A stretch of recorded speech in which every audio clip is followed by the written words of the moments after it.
That time, 17-year-old me and company were making a bonfire in the forest when a gang assaulted us. Two friends got sent to the hospital.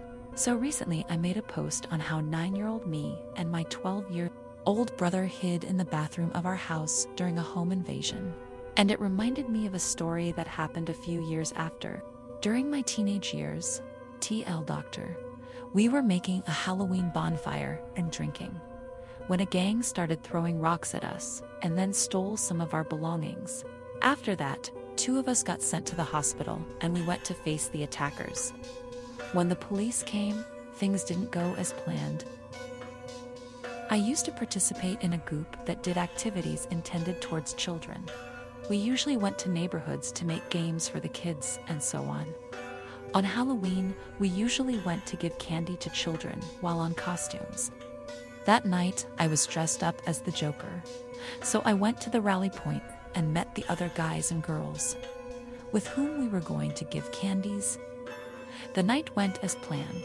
We did some games, then we handed out some candies, and then we said goodbye. Three of my best friends were there.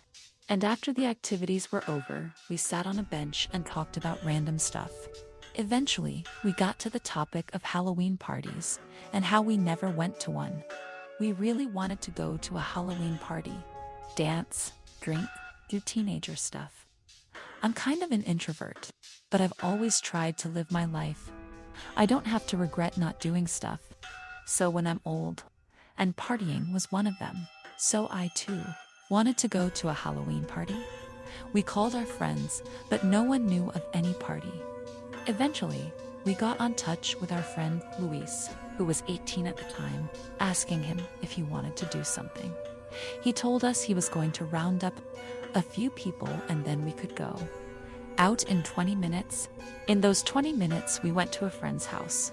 We cleaned up, changed clothes, and then Luis called us back. He told us to go to a park nearby to get together. We went, and we reunited with 6 of his friends, for we knew the other 2 we didn't, but they were nice. Thinking on what to do next because his house was now unavailable. One of them do some sick tricks with his kind of eccentric skateboard. We were all in awe, but after a few minutes, we got tired down. After that, we went to the cemetery to tell horror stories. I know, but we were teenagers doing stupid teenager stuff. After that, Luis said, "Dude, wanna go to drink?" We all said, "Let's drink." And we went to a convenience store to buy some alcohol. Think I have to say that in Chile, people from 16 on are expected, yet not legally allowed to drink unless they are with an adult. And we were with people from 18 to 21 years old. So, we had the alcohol, but we didn't have a place to go to drink. So we went to a forest that was about 15 minutes outside of town. We couldn't see nothing, so we were with our phones' flashlights on. When we got to a nice quiet spot, we lit up a fire. We made sure that there was no flammable material nearby. In front of us was an open field, and behind us was a wall of bushes. So as the night went on, we spent hours listening to music and drinking, telling funny stories, laughing, playing tag. It was a really good while, until it wasn't. The incident at 3 a.m. Before continuing, I think I have to explain what a flate is. In Chile, a flate is like a gangster. They tend to form gangs.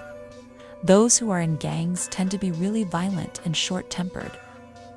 They usually carry firearms or knives. This is a really vague description, as not all flates are bad people, and some are very friendly. But it serves the story, so I think is well enough, anyways. After a while of dancing and drinking, we were kind of wasted, except for Luis, his girlfriend, and her sister. All Og which decided to remain sober in case something came up. We played hide and seek and tag. It was really funny and a very good time. Then, while we were dancing, we heard something in the bushes. We thought it was an animal, like a rat or a bird, so we didn't think none of it. Then, we continued dancing around. I remember seeing clear as day a stone going a few centimeters away from my leg. Luis kicked it. And I told him, "Dude, stop kicking rocks this way." He laughed at it off and thought I was drunk and joking. While I was kind of wasted, I was still in my senses. Then I saw another rock going in front of my eyes. It was like in slow motion. I looked up and I saw on Louis's face a sheer expression of horror. I got scared as well. The only thing he said to me was run. I was like, what? And he screamed at me, run, dude. Someone is throwing rocks. I ran back to the town, to the houses and the lights. Behind me, people were screaming, run and hurry. I ran as fast as I could. I was kind of drunk and the terrain was really muddy. It was really dark and I couldn't see where I was going. All I knew was that I was running towards the lights. I ran until I reached the same spot where we came from, already in town, then waited. I was alone and no one came. I didn't know where my friends were. After a while, a friend of mine showed up.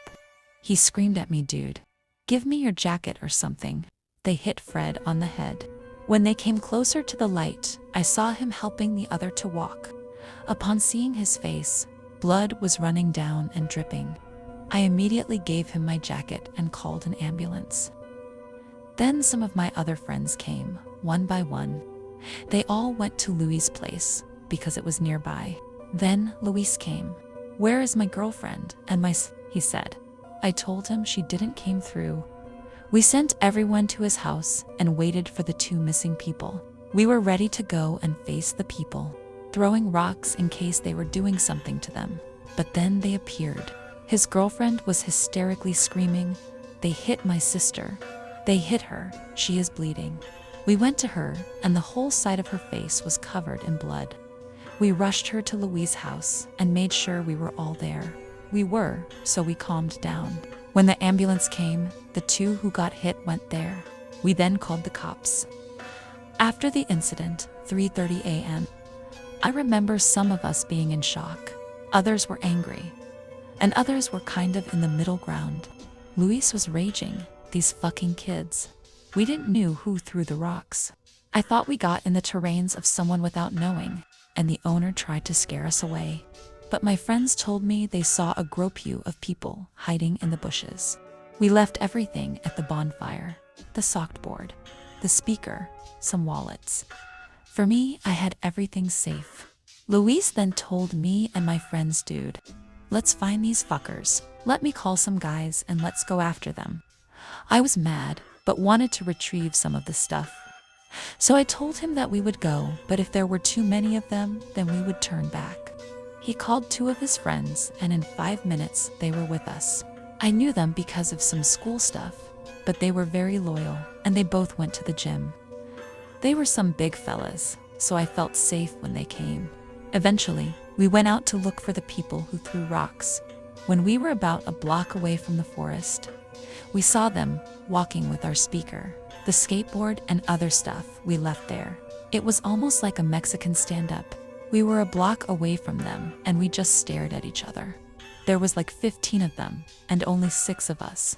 So we didn't do anything and just turned back. As we got a good look at them, they were clearly flates, gangsters, so they probably had guns and knives. When we came back home, we ran into the police car. There were 2 of them. One got out of the car.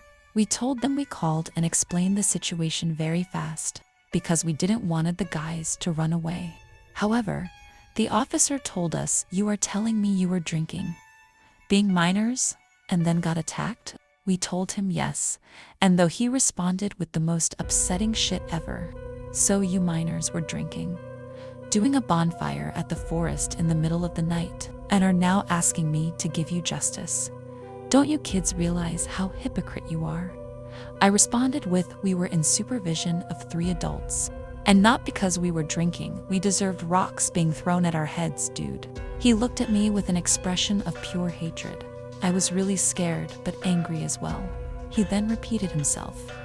We told him the guys were running away as we spoke, but he kept saying it was our fault we were in that situation. After a few minutes, the one inside the car told the other, hey, let us find the other people, and then we can question these kids. And the other got inside. We waited at the house, but they never came back. Eventually, we all went to our respective homes. Luis told us the next day that Tay policeman never returned. At the end? So that is my story. It was a really scary moment. But now, when I remember it, it kinda makes me smile, because I have a good story to tell in moments like this. The two that got sent to the hospital had to get stitches in their heads and were hospitalized for a couple of days. After a few days, we spoke of it like it was nothing, but we were really angry at the police. If you got this far, thanks for reading. Peace and love.